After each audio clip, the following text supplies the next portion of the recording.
অনেক সুখী, কারণ আমার চোখের লুকানো কান্নাগুলো আমি কাউকে দেখাই না।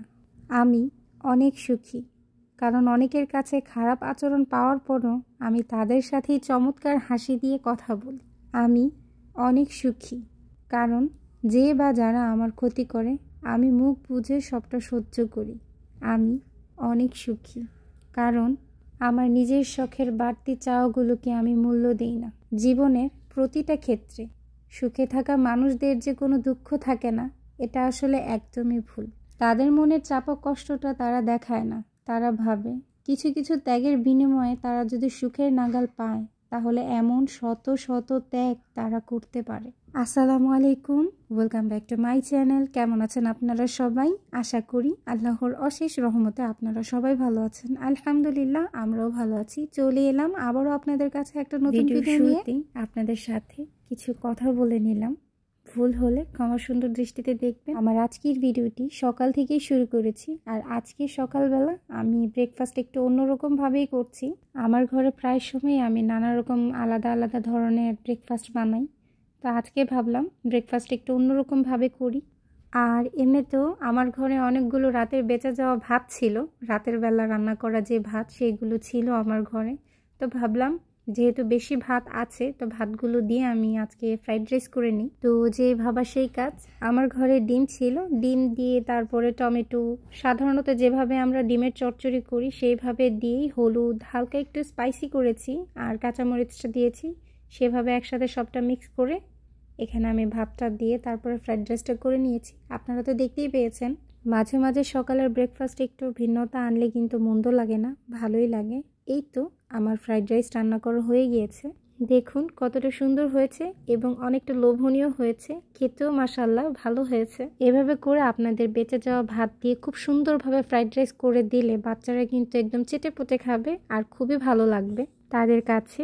সকালে খাওয়া দাওয়া শেষ করার পর ছেলেকে স্কুলে দিয়ে আসছি। ছেলে দেখুন খুব দৌড়ে দৌড়ে স্কুলে যাচ্ছে। প্রতিদিনই সকালবেলা ঘুম থেকে ওঠার পর খুব তাড়াহুড়ো করে ব্রেকফাস্টটা বানিয়ে ছেলেকে স্কুলে দিয়ে আসতে হয় আমাকে। আসলে আমি মনে করি দায়িত্ব বড়ই অদ্ভুত জিনিস। যেটাকে আমরা ছোটবেলায় ভয় পেতাম, যেসব কাজকর্মগুলোকে আমরা ভয় পেতাম, সেটা একটা সময় যখন আমাদের নিজেদের ঘাড়ে এসে পড়ে তখন কিন্তু অতটাও কঠিন লাগে না, সহজই মনে হয়। কখনো ভাবিনি কঠিন কঠিন কিছু কাজগুলো একটা সময় নিজের কাছে অনেকটা সহজ মনে হবে। তো এই তো ছেলে কিন্তু স্কুলে চলে গিয়েছে আমাকে আল্লাহ হাফেজ বলে। পৃথিবীতে সুন্দরভাবে বাঁচতে হলে আপনাকে প্রথমে মায়া ত্যাগ করতে হবে, জানতে হবে মায়া বড়ই কঠিন একটা জিনিস। আপনি ভেতরে ভেতরে শেষ হয়ে যাবেন, কিন্তু কাউকে বলতে পারবেন না। মনের কান্নায় আপনি নিঃশেষ হয়ে যাচ্ছেন, কিন্তু কখনো মাথায় হাত রাখতে পারবেন না। আপনি ভেতরে ভেতরে এত কষ্ট পাচ্ছেন, এত দুঃখ পাচ্ছেন, আপনার এত হাহাকার, কিন্তু তখন কেউ আপনাকে বুঝবে না। আর এটাই হচ্ছে মায়া। আপনি যদি মনে করেন আপনি পৃথিবীতে সুন্দরভাবে বাঁচবেন, কিছু পিছুটান না রেখে বাঁচবেন, তাহলে অবশ্যই আপনাকে মায়া ত্যাগ করতে হবে। যদি মায়া ত্যাগ করতে জানতে পারেন বা মায়া ত্যাগ করতে পারেন, তাহলে আপনি সুন্দরভাবে শান্তিতে বেঁচে থাকতে পারবেন। ছেলেকে স্কুলে দিয়ে আসার পর আমি কিন্তু বরাবরের মতো দুপুরের রান্নাটা বসিয়ে দিয়েছি। আজকে দুপুরে তেমন কিছুর আয়োজন করলাম না, ঘরের মধ্যে মুরগির মাংসটা ছিল, তো সেটাই রান্না করে নিচ্ছি।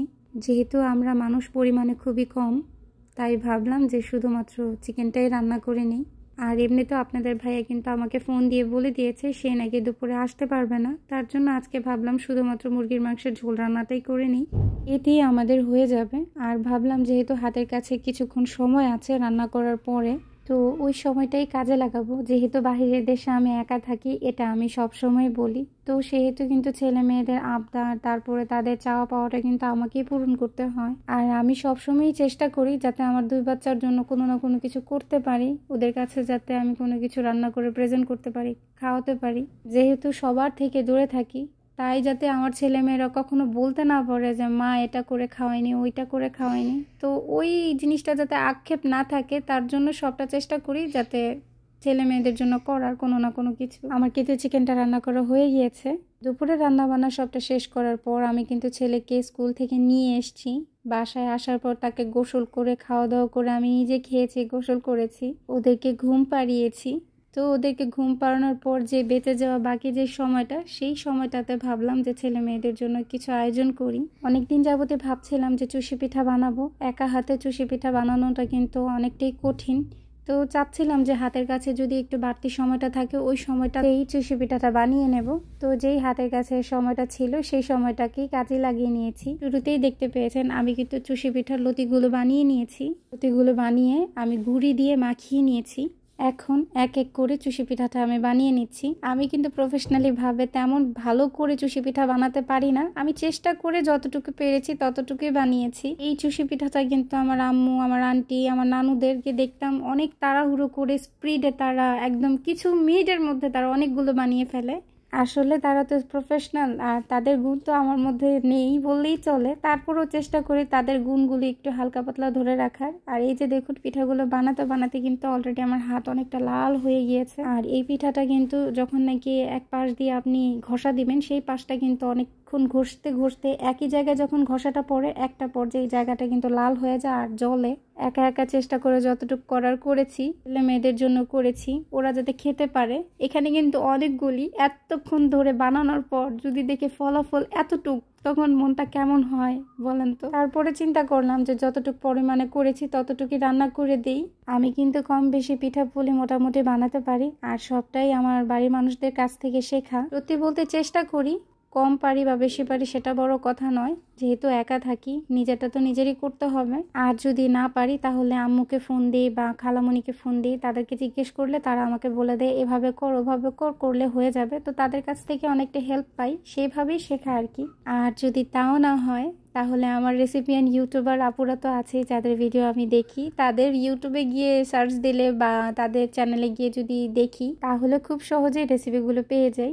আমার জন্য খুব সহজ হয়, খুব হেল্প হয়। ইদানিং দেখছি আমার অনেক প্রিয় প্রিয় আপুরা চুষি পিঠার রেসিপিটা দিচ্ছেন, চুষি পিঠা বানাচ্ছেন। তাই আমিও ভাবলাম আমিও চুষি পিঠাটা বানাই। যতটুকু পারি ততটুকুই বানালাম বাচ্চাদের জন্য।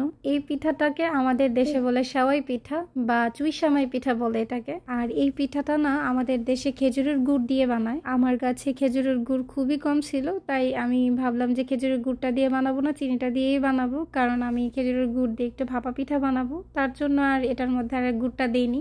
যেহেতু আমার কাছে খুবই কম ছিল খেজুরের গুড়টা, তার জন্য এখানে আমি খেজুরের গুড়টা ইউজ করিনি, চিনিটাই ইউজ করেছি। এখানে আপনারা দেখতেই পেয়েছেন আমি কিন্তু দুধটা ভালোভাবে জাল করে ঘন করে নিয়েছি। এরপরে চিনি দিয়ে দিয়েছি। চিনিটা দেওয়ার পর আমি কিন্তু আবারও দুধটা ভালো করে জাল করে নিয়েছি। সেমাইয়ের ক্ষেত্রে আমি সবসময় যে জিনিসটা লক্ষ্য করি সেটা হচ্ছে দুধের ঘনত্ব। যদি দুধের ঘনত্বটা বেশি হয়, আপনি যেই কোনো সেমাই রান্না করেন আপনার সেমাইটা স্বাদ হতে বাধ্য। তো এখানেও আমি দুধটা ভালো করে ঘন করার পর আমি কিন্তু চুষি পিঠাটা দিয়ে দিয়েছি। চুষি পিঠাটা দেওয়ার পরও কিন্তু আমি ভালো করে দুধটা জাল করে নিচ্ছি। অনবরত নাড়াচাড়া রাখতে হয়, তা না হলে লেগে যাওয়ার সম্ভাবনাটা থাকতে পারে, তাই নাড়াচাড়াটা অফ করবেন না। আর এই তো মোটামুটি যখন দেখবেন আপনার পিঠাটা সিদ্ধ হয়ে এসছে, তো ওই পর্যায়ে আপনি এখানে নারকেল দিয়ে দিতে পারেন। নারকেলটা আমি এখানে কমই দিয়েছি, আর আমি মনে করি নারকেলটা কম দেওয়াটাই ভালো, যেহেতু পেট কাটার সম্ভাবনাটা থাকতে পারে। নারকেল কিন্তু খেতে ঠিকই ভালো লাগে, কিন্তু পরবর্তীতে কিন্তু বাচ্চাদের ক্ষেত্রে অনেকটা প্রবলেম হয়ে যায়, তার জন্য নারকেলটা কম দেওয়াটাই ভালো। আর যদি পারেন স্কিপ করতে পারেন। এখানে আমি অল্প পরিমাণে নারকেলটা ইউজ করেছি। চুষি পিঠাটা কিন্তু রান্নার ক্ষেত্রে সবসময় আমরা দেখি এটা না ঘন হয় আর না পাতলা হয়, এটা মাছ বরাবর হয় আর কি। একটা মাখন মাখন টাইপ হয়, মালার একটা স্মেল আসে, খেতে ভীষণ মজা লাগে এটা। শীত আসলে চুষি পিঠার আয়োজনটা একটু বেশি করা হয়, আর আমরা বাঙালিরা বলতে কিন্তু পিঠার পাগল, পিঠার ভক্ত বলা যায়। শীত আসলে এমন কেউ নেই যারা এটা বলতে পারবে না তারা পিঠা পুলি খায়নি, কোনো আয়োজন তারা করেনি। আমাদের দেশে প্রায় সময় এই আয়োজনটা করা হয়, বিশেষ করে শীতে। শীত হোক বা শবে বরাত হোক বা রমজান মাসের 27 রোজা হোক, এই চুষি পিঠার আয়োজনটা আমাদের করা হয়। সাথে থাকে চালের রুটি। ছোটবেলায় আমাদের দেশে যখন দেখতাম এই পিঠাটা রান্না করতো, তখন শবে বরাতের সময় আমার দাদি প্লেটের মধ্যে এই পিঠাটা দিত আর চালের রুটি দিত, আর বাড়ি বাড়ি প্লেটে দিয়ে দিয়ে বলতো যে যা গিয়ে গিয়ে দিয়ে আয়। তো এইভাবে গিয়ে গিয়ে সবার বাসায় বাসায় দিয়ে আসতাম, আর এই দেওয়ার যে আনন্দটা না, এটা খুবই ভালো লাগতো। এই তো আপনাদের সাথে কথা বলতে বলতে কিন্তু আমার চুষি পিঠাটা রান্না করা হয়ে গিয়েছে। এই যে দেখুন, আমি কিন্তু এই চুষি পিঠার উপর দিয়ে একটু পেস্তা বাদাম ছিটিয়ে দিয়েছি, সৌন্দর্যের জন্য একটু ডেকোরেশন করে নিয়েছি। দেখতে কিন্তু ভীষণ সুন্দর হয়েছে, দেখুন লুকটাও দারুণ এসছে। আমি এখানে গুড় ইউজ করিনি, চিনি দিয়েছি, তার জন্য এটার কালার সাদা এসছে। যদি গুড় দিতাম তাহলে এটার কালারটা অন্যরকম দেখা যেত। তারপরেও খারাপ লাগছে না দেখতে, ভালোই লাগছে।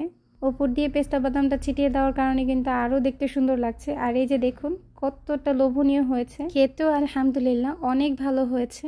আমার নিজে হাতে বানানো চুই সেমাই, কষ্ট করে যতটুকু বানানোর বানিয়েছি, আর নিজের কাছে আসলে খুবই ভালো লাগছিল। কষ্টের পর ফলাফল যদি ভালো হয় তাহলে কিন্তু খুবই ভালো লাগে নিজের কাছে। তো এই ছিল আমার আজকের ভিডিও। আপনাদের সবার কাছে আমার আজকের ভিডিওটি কেমন লাগলো অবশ্যই কমেন্টে জানাবেন। আর হ্যাঁ, আমার ভিডিওটিতে একটা লাইক দিতে ভুলবেন না।